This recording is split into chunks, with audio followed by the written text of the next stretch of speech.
Welcome to the 700 Club Canada. I'm Brian Warren, and we're thrilled that you've joined us. You know, on today's show, I have the special privilege of talking with Mark, Ben, and Andre, the three members of the music group reBORN. Theirs is a fascinating story of three very unique paths from all around the globe converging into one in the most unlikely way. We'll talk about their individual journeys and how God brought them together. So let's meet the guys.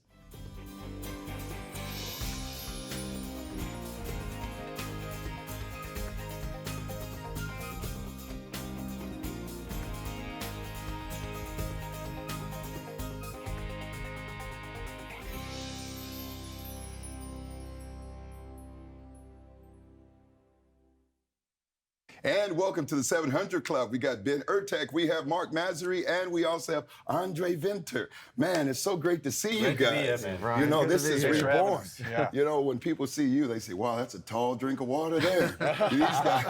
these guys are not the typical, you know, and excuse me, but humbly, the boy band. You guys are the man band, right? Yeah. And I mean, it's pretty cool how you guys have come together because individually, I mean, Super Bowl champion and also national rugby and working in medicine and, you know, science. And then now all of your paths coming together. How'd you do that? What happened? What made that happen? Who wants to jump in first? We didn't do that. You didn't do we that? didn't do it. No. Okay. You don't take the credit Well, for you that? can't take the credit for that. How did that happen? It's really an incredible story. Mark and I had toured with an artist named Jim Brickman at different times, and that's where we got acquainted, and we stayed in touch over the years. And we're having a conversation about a year ago, just about different music projects, and I don't know, about 30 minutes in, I felt like the Holy Spirit told me to ask Mark about starting a group. Wow. And I was like, I'm not going to ask Mark Massery about starting a boy band. But the Lord was like, no, you got to ask the question. And I was like, all right. And I said, hey, Mark, this is going to come out of nowhere, but I feel like I'm supposed to ask you, do you want to start a group? Yeah, and unbeknownst to Ben at that time, so I was out west doing a mental health awareness concert, and I was just about to go on for sound check. But unbeknownst to him, in the 18-month period leading up to that big question, there had been a couple of attempts to try to develop a little bit of a group around me from record companies and management, and it just didn't feel right. You know, the people that were coming to the table, and although they were great artists and great singers, it just didn't feel right. But in the moment that Ben asked me, it was almost like how he felt quickened by the Spirit. It must have been this. I mean, obviously I felt the same thing, because in that moment, I just said to him, I said, short answer is, Ben, yes. I said, but I'm getting called out to the stage for sound check, so let's talk about this next week when I get back to Toronto. Wow. And the last thing I said to him was, before I got off the phone, I said, and I think I might know who the third guy is. And I don't even know why Andre popped into my head right away, other than the fact that we've been sort of, we'll call it virtual friends for many years, because he was in a band, like a South Africa's version of Il Divo, yes. A big band called Romans, and I had a song that I'd written for their. And that's not a small thing, because both of you have sung with Andrea Bocelli, and you've also sung with some we're talking about Mark, in Canada. Please humble us. Tell us a few of those. Well, I've had some really cool opportunities, and to be able to share the stage with people like David Foster, and alongside of Earth, Wind and Fire, and Donna Summer, and Shaka Khan, and there have been some really amazing opportunities along the way, and Olivia Newton-John, and Are we on the list, me and Ben? You guys are on the list now. That's right. Yeah. But you've also done very similar, because you started, Andre, at 6 years old. In musicals and everything else in South Africa, but also some of the people that you've sung with. Who are those? Yeah, well, it started way back. I was 6 and I was playing one of the Von Trapp children in Sound of Music. So that's where the seed was planted of music. And yeah, I had a very powerful career of 8 years within a group called Romans. Yes. And then suddenly, the lights went on, and we went to sing in Europe and sang on the wedding of Prince Albert and Princess Shireen of Monaco. Mm-hmm. And that just changed my whole career in an instance, Yeah. And in that time I met Mark over Twitter and Facebook, and he wrote a song for us which went to #1 in South Africa. Yes. And this friendship started, and when he called me last year in May, I knew it was something bigger. Yes. It was a supernatural call. It was part of my calling, and I could see the pictures suddenly coming together. And then 1 year later, we're sitting here, And if we can elaborate on Yeah, what happened in the and last... because to shed a little more light even on where we all were at that particular time, there was a bit of drifting in all of us that was going on in that time, where our careers were concerned. So Ben has just come off of an illustrious NFL career and been doing solo music and dabbling in this and that. Same with Andre, come out of this huge pop classical group out of South Africa, and then kind of drifting in and out of the solo thing on his own. And me, always been kind of like an island unto myself, so to speak. But it was like divine timing, Brian. Yeah. When the call happened, when I reached out to Andre, it was just like, and you can't argue with that when it's the right time. And Mark, is that where the name comes from? reBORN? Yeah, yes, and we talk about The famous Saturday night. Famous Saturday night. is really where it happened. So 3 months after we had our first basically Zoom call, video call. Yeah. We dedicated 3 months to prayer, and it finally felt like the Lord said it's time. Every single week. We went to Nashville. We wrote and recorded 3 songs in 16 hours. It was kind of unheard of creatively. We were so In sync. in sync. We became brothers so quickly on that Saturday night when we started praying at about 9 p.m. and didn't get off our knees until 4 a.m.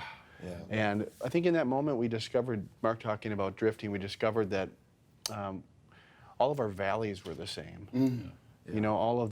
All of the sin that we had in our own lives were similar. And so we were able as men to relate to each other in ways that we hadn't been able to with anybody else up to this point. So there was a rebirth that occurred in our own spiritual journey. And out of your background, because out of team sports and some of the things that you've seen as well, it's difficult for people, especially men, to go to a level of that type of sharing unless they trust each other. Yes. Yeah. And that trust was really quick with you. And you go back, That's a you good started point. off in maybe Pop Warner football, Yeah, and then right. you moved on. Yeah. And how did your dream to play professional football start?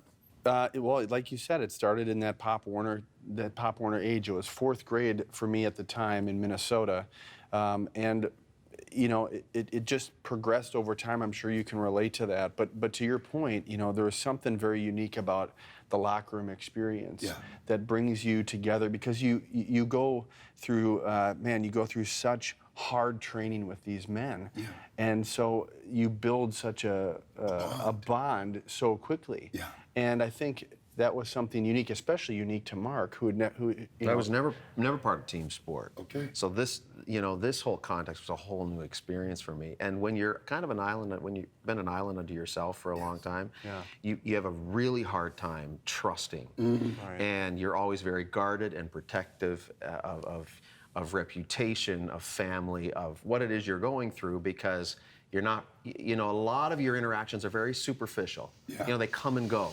It's not like you being broken down with a team like as you've described, when you're training really, really hard. So you see each one of those men in their most broken state because they've been, beaten right down. So Well, it's interesting because, that power of shared experience that comes together, because, the end of that, it's beautiful, because after the journey, if you're fortunate enough to become a Super Bowl champ with the Indianapolis Colts, with Tony Dungy, you got a little hardware right there, I do got a too, little huh? hardware, man. It's I get my workouts in when I put the ring on. What Super Bowl is that, by the So way? this is 41 against the Chicago Bears. Yeah. That was a great one, too. That Tony was a good- Dungy. yep. And how many catches did you have in that game? I had one huge first down catch. It was one of only 2 Super Bowls to rain, so we were on the ground a lot with our run game. But it was just to have caught that pass and ran through Brian Urlacher was a dream come true. So. And that's a linebacker who did not let a whole lot of things go. I don't even think he let a sandwich go when he was in. And he can be happy I wasn't playing against him in that game. There we go. And I guess you guys get a little bit of that, a little back and forth as, competitive guys as well. Yeah. I try, but I fail horribly. Well, you know what, Mark? I mean, you started singing so early. I mean, with your dad, and also on national television and everything else with Crossroads 100 Huntley Street, and I've just really admired your ministry walk as well. And it's a different type of a team. But I think that as we're hearing reBORN, and you were sort of the catalyst that just brought up, I think there's a guy that we need to add to this. I think that ministry team is very powerful as well, because that's how Jesus picked his teams as well, right? Not only did he recruit them, did he equip them, but he also released them. We're going to go to a video. It's going to be The Long Road, and we're going to hear a little bit more after that about your journey and this long road, because the journey of a million miles starts with one step. Right. It starts with one step, and what a great step this is. Yes. Well, let's take a look at it. This is The Long Road.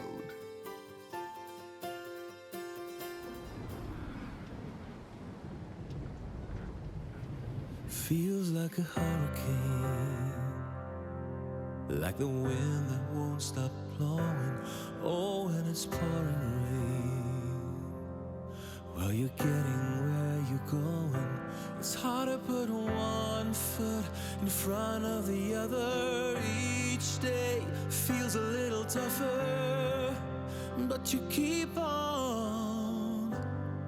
But you keep on. It's a long road, baby. It's gonna twist and bend. When you think it's over, it turns and turns again. Keep going, keep walking. You might even have to crawl it. Can't tell you where or when, but even a long road, even a long road ends.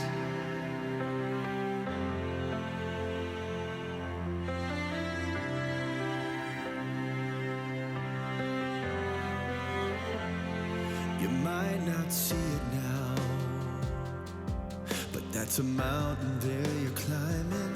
Someday looking down, when you see all that's behind you, I bet you'll say it was worth the trouble, the blood, the sweat, the tears, the struggle. So you keep on, yeah, you keep on. It's a long road, baby. It's gonna twist and bend. When you think it's over, it turns and turns again. Keep going, keep walking. You might even have to crawl it. Can't tell you where or when, but even a long road, even a long road ends. Even the strongest hearts, even the bravest soul can feel like giving up, feel like letting go. Even the strongest hearts, even the bravest soul can feel like giving up.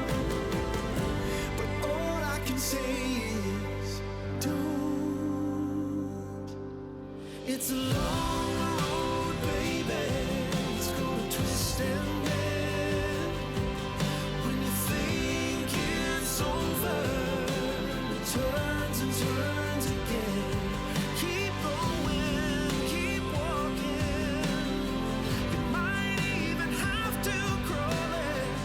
Can't tell you where or when,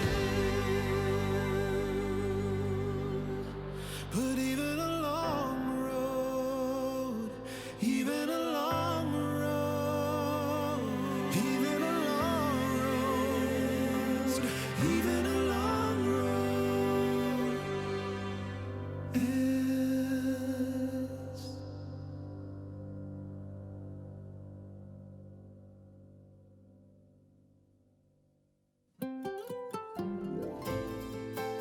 Wow, what a powerful, powerful music video, but also the song, The Long Road.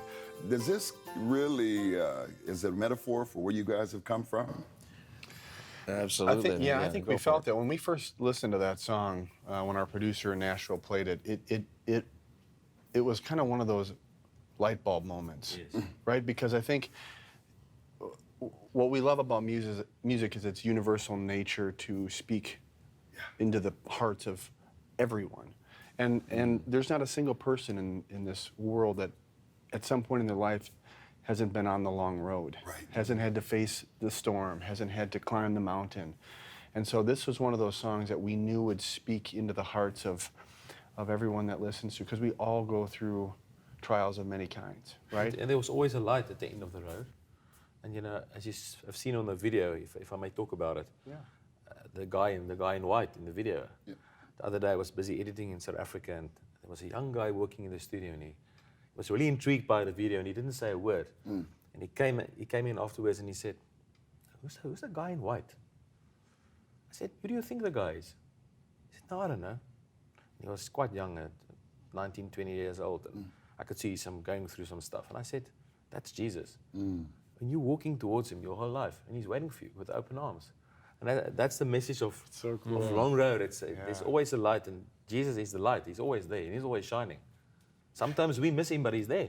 Well, you know, he is always there, isn't he? You know, it was interesting looking at the scenery and also the beauty of the waves, but also South Africa and standing in those. Stunning. It is. It's really stunning looking at that. And we're so humbled that the 700 Club Canada that you chose to debut that here and allow people to see that. You know, I don't know if you guys know, but you got to type in and say, you know what, I love you guys, I love you. And they'll say, thank you, random citizen. But, you know, it's pretty cool when you look at that, because it does evoke a lot of passion. And we do see Jesus in that. When you, as men from different places singing secular music and other things like that, make the turn to say, now I really want to sing for Jesus. What was that moment like? Because all of you, again, you know, athletics and medicine, different things that you've done, you did not earlier choose to do this, but now you're saying, I want this to be for the glory of God, for Jesus. Could you talk to us a little bit about that? It's that word. Yeah. Musicianary. Yeah, we felt relatively early on as we started, because that's always the big question, right, Brian? Because we have the access in the mainstream marketplace, because of athletics, because of, you know, previous bands, we've got the platforms to go into that space if we wanted to. We prayed quite deliberately about that and really wanted God to direct us in what His way and plan was for the group. And this term came to us called musicianary. We feeling like, you know, we were called to take the message of the love of God and take that message to dark places, but also be, you know, encouragement to the church and encouragement to the body. And so we can't necessarily, you can't do that unless you're singing music with messages, right? Amen. And so we knew right away that the songs that we write, the songs that we record, have to have powerful messages, and they've got to have messages that point to Jesus. And so we decided very early on that is what sort of the litmus test is for us. Well, we decided about what we decide music that we're gonna sing, you know, where we're going to perform, where we're going to do concerts. We want to make sure it's going to be an opportunity where we can share the love of Jesus, unabashedly. And you know, and I appreciate that about you, because I know, you know, coming in, that's a clear stance that you're taking, and that's a very a bold statement in the current environment that we're living in right now. You know, when you look at Israel Folau and in rugby, and he was just reinstated, and they said, let him play, because he was just preaching the word. But a lot of backdraft came, a lot of flack came from that. How do you use yours as an athlete, but now as a minister in music? What do you say to that, especially to those that are strong rugby types and strengths? And you know, I think it's always important to act out of love, firstly. And we tend to sometimes drop the ball there and go and attack or go and say things that's not out of love. And I think that starts the whole friction in society. But yes, there's a huge attack on the identity of men. Yes. Coming out of a rugby background, I think it's important to speak up now about that. And also, if you look at stats, 93% of families get saved if the husband or the man is saved first. We didn't realize that when we started this journey, that our ministry is actually going to be really focused on men listening to our messaging. Wow. And we saw that in one of our first shows, men just coming like bullets from all areas after the show, just coming speaking to us. And it was a clear sign that, this is a ministry for us, really also speaking to men and families. And that's where identity comes in. Sure. For us, searching after NFL, after my successful group career, searching for identity, but your identity is in Christ, and that's the only place you need to search. Yeah. And that's out of the Word of God, and that's life. There's no other stories. That's the Word of God.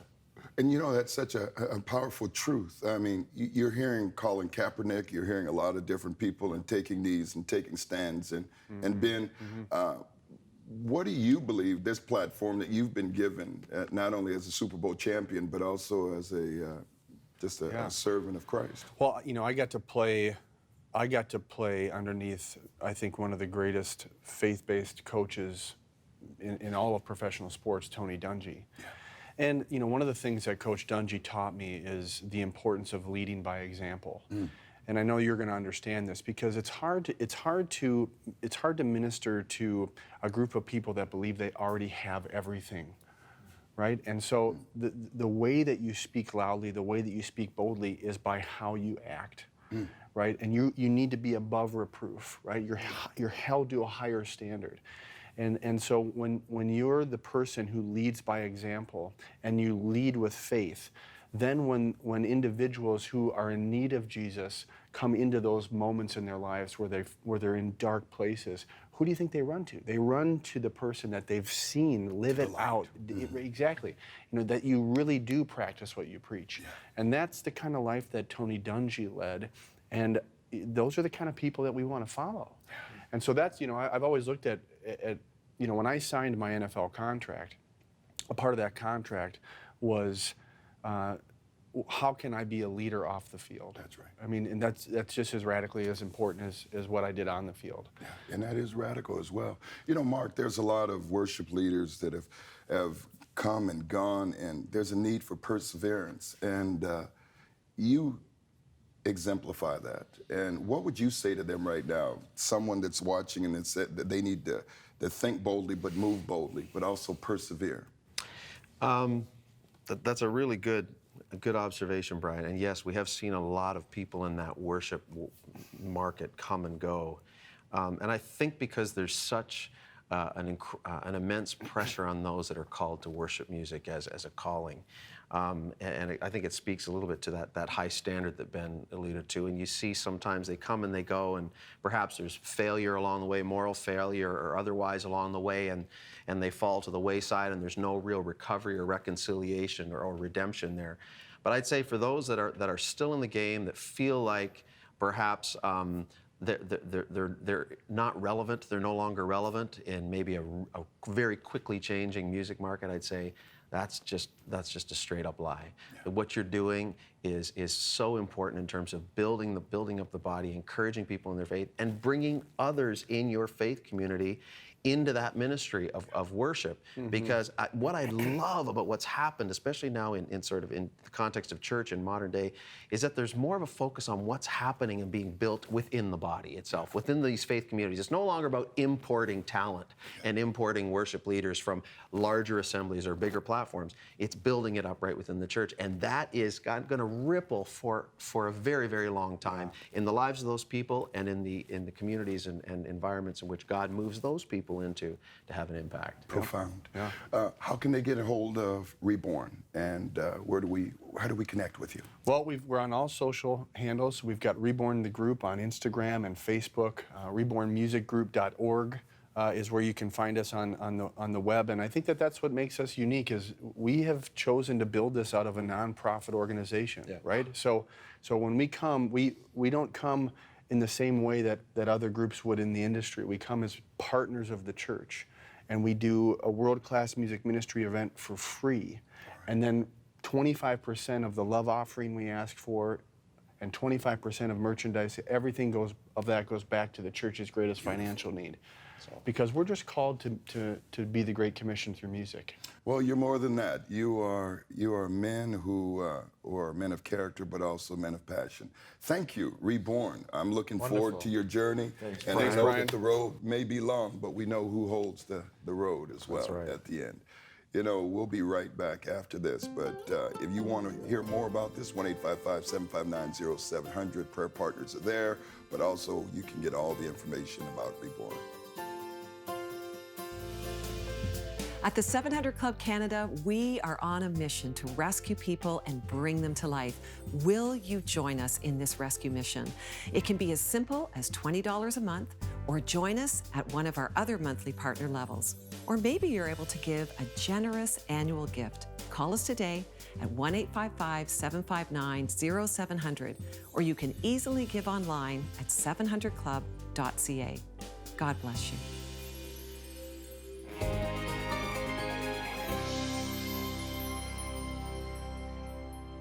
Wow, we sure hope that you've enjoyed this special program with Andre, Mark, and Ben. And now for a special treat and a little medicine for your soul, here is reBORN performing their latest single, Invade. God bless and have a great day.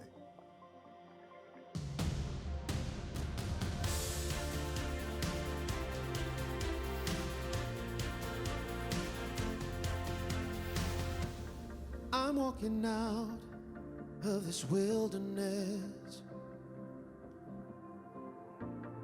into the light of your glorious love. I'm letting go so you can show why I've been made. Yeah. Now that I know you give me hope, I cannot escape. You invade my heart, invade my soul, invade my mind. Capture me with passion, spilling over all the time. Never ending, never failing. Your love is taking over me now.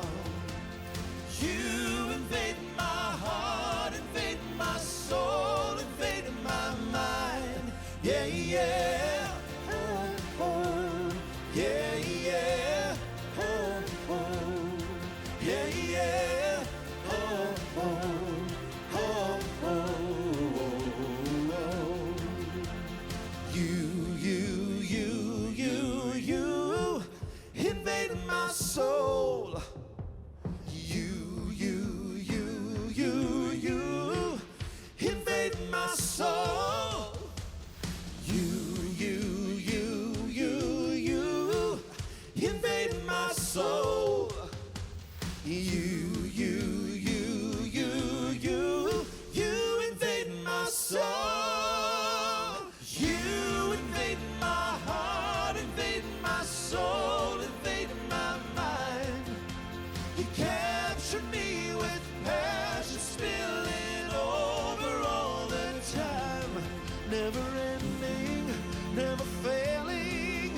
Your love is taking over me now. You invade my heart, invade my soul, invade my mind. Yeah, yeah. Oh, oh. Yeah, yeah.